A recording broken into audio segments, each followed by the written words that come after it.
Welcome you all. In this session, we are going to study about resistors in parallel. Class 12, Lesson 2, Current Electricity. இந்த கிளாஸ்ல நம்ம வந்து resistors இன் parallel அதோட first theory படிச்சோம். Resistors in series theory வந்து நம்ம போன கிளாஸ் வந்து ரெசிஸ்டர்ஸ் இன் parallel தியரி நம்ம படிக்க போறோம். ஓகே, இப்போ நம்ம ரெசிஸ்டர்ஸ் இன் parallel அப்படின்னா 3 இம்பார்ட்டன்ட் பாயிண்ட்ஸ் நீங்க எழுதணும் உங்களோட போர்டு எக்ஸாம்ல. இந்த 3 இம்பார்ட்டன்ட் பாயிண்ட்ஸ் வந்து நீங்க கோட் பண்ணிட்டீங்கனாலே வந்து ஃபர்ஸ்ட் பிக்சர் போட்டுக்கோங்க. இந்த பிக்சர் பார்த்துக்கோங்க எப்படி இருக்கு அப்படின்னு சொல்லிட்டு. Here we are having voltage source, then connect with positive terminal, 3 resistors are connected in parallel. Okay, இந்த கம்பார்ட்மெண்ட் வந்து நிறைய கம்பார்ட்மெண்ட்ஸ் இருக்கும். அதே சீரியஸ் காம்பினேஷன்ல சிங்கிள் கம்பார்ட்மெண்டா இருக்கும். இதுல வந்து நிறைய கம்பார்ட்மெண்ட் இருக்கு பார்த்துக்கோங்க. இது ஒரு லூப், இது ஒரு லூப், இது ஒரு லூப், அப்ப 3 லூப் இருக்கு. அப்ப இது கூட நம்ம ஒரு டிஃபரன்ஸா கூட நம்ம எழுதலாம். ஓகேவா? Suppose what are the differences between series combination of the resistors and parallel combination of the resistors அப்படின்னு ஏதாவது ஒரு கொஸ்டின் கேட்டா கூட we can add this one. Okay, voltage source கூட நமக்கு 3 parallel capacitors வந்து கனெக்ட் பண்ணிக்கிறாங்க. ஓகே, அப்ப ஃபர்ஸ்ட் பாயிண்ட் என்ன எழுதணும்? Resistors are connected in parallel. First point, resistors are connected in parallel. இந்த இடத்துல voltage remains constant. Voltage remains constant. Series காம்பினேஷனுக்கு இத மாதிரி எழுதி வச்சுக்கோங்க. கரண்ட் ரிமைன்ஸ் கான்ஸ்டன்ட் எழுதுவோம். இங்க வந்து வோல்டேஜ் ரிமைன்ஸ் கான்ஸ்டன்ட். ஓகேவா? கரண்ட் வந்து என்ன ஆகும் அப்படின்னா, கரண்ட் நம்ம கரண்ட் ஐய ஸ்பிளிட் இன்டு கம்பார்ட்மெண்ட்ஸ். 3 கம்பார்ட்மெண்ட்ஸுக்கும் என்ன ஆகுது அப்படின்னு கேட்டோம்னா அந்த கரண்ட் வந்து ஸ்பிளிட் ஆகுது. Okay, as I1, I2, I3. ஓகேவா? த்ரோ ரெசிஸ்டன்ஸ், எந்த ரெசிஸ்டன்ஸ் வழியா? Throw resistance. 3 ரெசிஸ்டன்ஸ் இருக்கு. அப்ப நம்ம எந்தெந்த ரெசிஸ்டன்ஸ் அப்படின்னு ஸ்பெசிபிகேஷன் கொடுக்கணும். ரெசிஸ்டன்ஸ் ரெஸ்பெக்டிவ்லி, அவ்வளவுதான். இந்த 3 பாயிண்ட்டும் நீங்க வந்து ஃபர்ஸ்ட் எழுதிடணும். அதுக்கப்புறம் you can proceed. Okay, further theory you can refer it in your book. But இப்போ நான் அந்த ஸ்டெப்ஸ் மட்டும் நான் சொல்றேன் எப்படி அப்படின்னு சொல்லிட்டு. கரண்ட் வந்து ஸ்பிளிட் ஆகுதுன்னு சொல்லிட்டோம் இல்லையா? I1, I2 and I3 split throw 3 resistance. அப்ப I1 என்னவா இருக்க முடியும்? I is equal to, அப்ப டோட்டல் கரண்ட் என்ன? டோட்டல் கரண்ட் வந்து I1 plus I2 plus I3 இருக்கும். ஓகே, இப்போ I1 ஓட வேல்யூ என்ன அப்படின்னு கேட்டோம்னா V by R1. I2 is equal to V by R2. I3 is equal to V by R3. ஓகேவா? இது ஈக்குவேஷன் நம்பர் 1 அப்படின்னு வச்சுக்கலாம். இது ஈக்குவேஷன் நம்பர் 2 அப்படின்னு வச்சுக்கலாம். இப்போ இந்த ஈக்குவேஷன் நம்பர் 2வை இன் 1ல சப்ஸ்டிடியூட் பண்ணலாமா? அப்ப சப்ஸ்டிடியூட் பண்ண நமக்கு என்ன கிடைக்கும்னா I is equal to V by R1 plus V by R2 plus V by R3. ஆனா நம்மளுக்கு என்ன தெரியும் அப்படின்னு கேட்டோம்னா Ohm's law, according to Ohm's லான்னு எழுதணும். According to Ohm's law V is equal to IR. அப்ப I is equal to V by R தானே? இந்த இடத்துல நம்ம parallel காம்பினேஷனுக்கு எஃபெக்டிவ் ரெசிஸ்டன்ஸ் கண்டுபிடிக்கிறதுனால ஈக்குவலண்ட் ஆர் ஈக்குவலண்ட்னாலும் ஒண்ணுதான், ஆர் எஃபெக்டிவ் அப்படின்னாலும் ஒண்ணுதான். ஓகே, எப்படி வேணா நம்ம எடுத்துக்கலாம். ஆர் டோட்டல் ஒண்ணுதான், ஆர் பேரலல், ஆர் பி. அப்ப இந்த ஆருக்கு பதிலா நம்ம என்ன சப்ஸ்டிடியூட் பண்ணணும்? I is equal to V by RP. ஓகேவா? ஏன் V மட்டும் அப்படியே இருக்குதுன்னா வோல்டேஜ் ரிமைன்ஸ் கான்ஸ்டன்ட். அந்த கான்செப்ட் மட்டும் நல்ல ஞாபகத்தில் வச்சுக்கணும். Okay, voltage remains constant. அப்போ இதுல வந்து இருக்கக்கூடிய I, இந்த ஐக்கு இந்த I சப்ஸ்டிடியூட் பண்ணலாமா? அப்ப சப்ஸ்டிடியூட் பண்ணோம்னா V by RP is equal to, இங்க V எல்லாத்துக்கும் காமனா இருக்கு, அதனால நான் காமனா எடுத்துட்டேன். 1 by R1 plus 1 by R2 plus 1 by R3. Okay, இப்போ V கேன்சல் பண்ணிடலாமா? ஃபைனலா நம்மளுக்கு என்ன கிடைக்கும்னா 1 by RP is equal to 1 by R1 plus 1 by R2 plus 1 by R3. இது வரைக்கும் நம்ம ஈக்குவேஷனை கொண்டு வந்தாச்சு. இதுக்கப்புறம் நம்ம இன்டர்பிரட் பண்ணணும் இது என்ன அப்படின்னு சொல்லிட்டு நம்ம இன்டர்பிரட் பண்ணணும். என்ன அப்படின்னா இது வந்து என்னது? parallel காம்பினேஷன் இருக்கக்கூடிய effective resistance or equivalent resistance. அப்போ நம்ம புக்ல வந்து சில டேர்ம்ஸ் எல்லாம் கொடுத்து வச்சிருப்பாங்க. Equivalent resistance in parallel combination is smaller than the individual resistances அப்படின்னு சொல்லிப்பாங்க. கரெக்ட் தானே? ஏன்னா வந்து நம்ம வந்து என்ன பண்றோம், இதை வந்து ரெடியூஸ் பண்றோம் இல்லையா, அதாவது 1/R1 + 1/R2 1/R3 அப்படின்னு ஆட் பண்ணும் பொழுது வேல்யூ வந்து குறையும் தானே, இந்த ஆர்பியோட வேல்யூ குறையும் தானே. இப்ப நீங்க ஈஸியா இது எழுதுனதுக்கு அப்புறம் கீழே ஒரு பேராகிராஃப் எழுதணும், அதுக்கு மார்க் இருக்கு உங்களுக்கு எக்ஸாம்ல. ஓகேவா? RP equivalent resistance of parallel combination of resistance. இது என்னது? சம் தானே. ஆர்பி அப்படிங்கிறது என்ன? Equivalent resistance in parallel combination.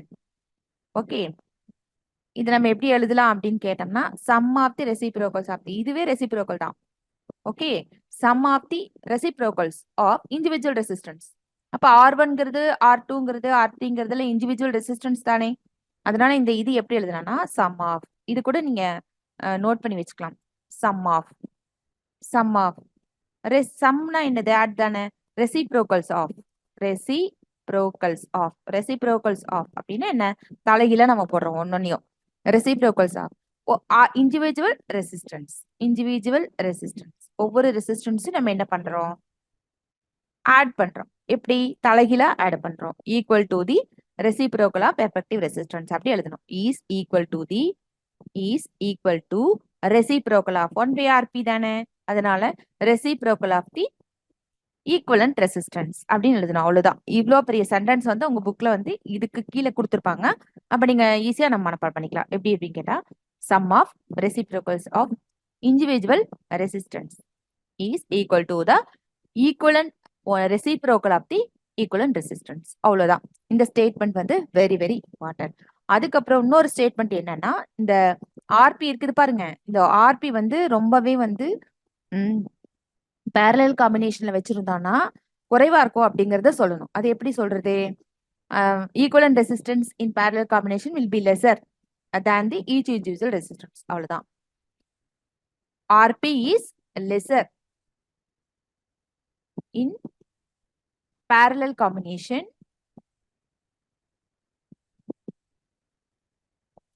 of individual resistance அப்படின்னு எழுதணும். ஏன்னா ஒவ்வொரு ரெசிஸ்டன்ஸை விட அது வந்து நம்மளுக்கு குறைவா இருக்கும் அப்படிங்கறத காமிக்கிறது. அதுவே சீரியஸ் காம்பினேஷன் எடுத்துட்டீங்கன்னா RS is greater than that of individual resistance அப்படின்னு எழுதுவோம் இல்லையா. அப்போ RS டோட்டல் அப்படிங்கும்போது 1 2 3 இருந்தா கூட RS is equal to 1 + 2 + 3 அப்படி எழுதுவோம். ஓகே, அப்போ RS ஓட வேல்யூ வந்து 1 விட ஜாஸ்தி, 2 விட ஜாஸ்தி, 3 விட ஜாஸ்தி. அப்ப RS is equal to 6 ohm இல்லையா. அதே மாதிரி இதுவே parallel காம்பினேஷன்ல போடுங்க என்னன்னு சொல்லிட்டு, அதான் அந்த ஸ்டேட்மெண்டோட மீனிங் நம்ம புரிஞ்சுக்கணும். 1/RP is equal to 1/1 + 1/2 + 1/3 அப்படி இருக்கும் பொழுது இதுக்கு நம்ம என்ன எடுக்கலாம்?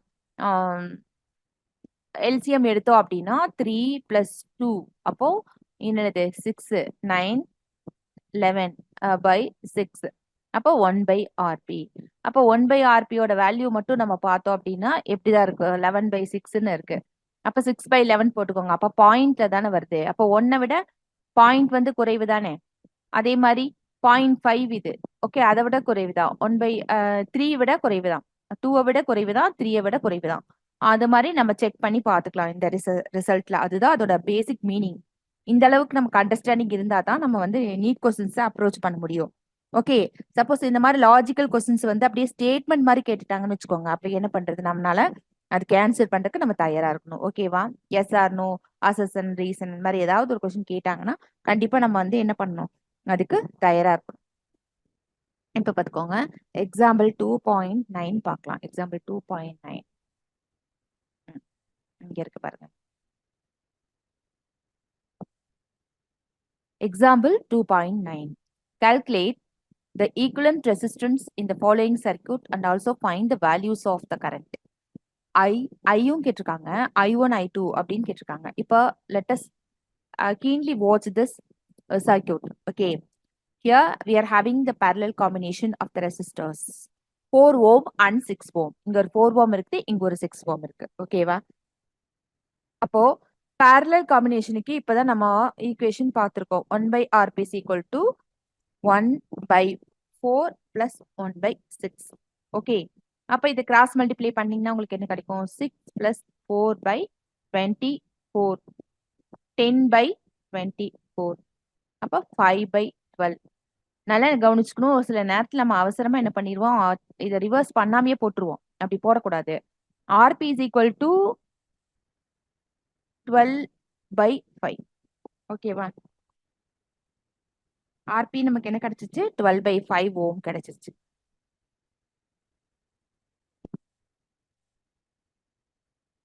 ஓகே.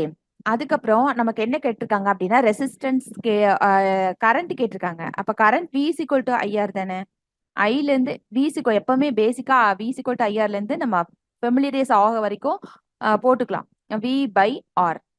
ஓகே. வோல்டேஜ் வந்து காமன் தானே? பேரலல் சர்க்யூட் காம்பினேஷன்ல வோல்டேஜ் வந்து காமன். அதனால நம்ம 24 அப்படியே போட்டுக்கலாம். ஒன்றும் பிரச்சனை கிடையாது. ஆர் பிக்கு பதிலாக நம்ம என்ன பண்ணிக்கலாம் அப்படின்னு இங்க கொடுத்துருக்காங்க பாருங்க. ஒன்னு கண்டுபிடிக்கணும். I1 இது. அப்ப இங்க என்ன இருக்கு? 4 ஓம் இருக்கு பாத்துக்கோங்க. இந்த 4 ஓம் ரெசிஸ்டன்ஸ் பதிலா 4 ஓம். இந்த பேரலல் காம்பினேஷன்ல இருக்க ரெசிஸ்டன்ஸ் போட்டுறக்கூடாது. அதுல R1 தானே கேட்டிருக்காங்க. அதனால 4. ஓகே. அப்ப ஸ்ட்ரைக் அவுட் பண்ணும் பொழுது நம்மளுக்கு என்ன கிடைக்குது? 6 ampere. Okay. I2 is equal to V/R2.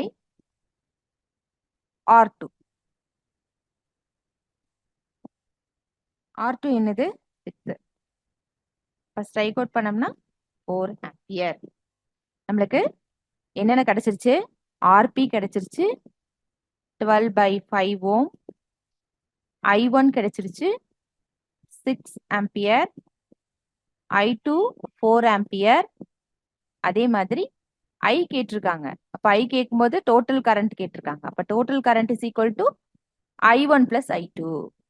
அப்போ 6 பிளஸ் 4 10 ஆம்பியர். ஓகே. இதுதான் நம்மளுக்கு இந்த கொஸ்டினுக்கான ஆன்சர். இப்ப இந்த சர்க்யூட் பார்த்துட்டு போட்டுக்கலாம். இதே மாதிரியே நம்மளுக்கு டிஃப்ரெண்ட் காம்பினேஷன்ஸ்ல டிஃப்ரெண்ட் சர்க்யூட்ஸ் வந்து நமக்கு நீட் எக்ஸாம்ல கேட்பாங்க. அவ்வளவுதான். இது ஒரு பேசிக் அண்டர்ஸ்டாண்டிங். இதை வச்சுட்டு நம்ம என்ன பண்ணணும்? பேசிக் இதை வச்சுட்டு நம்ம ப்ரொசீட் பண்ணணும்.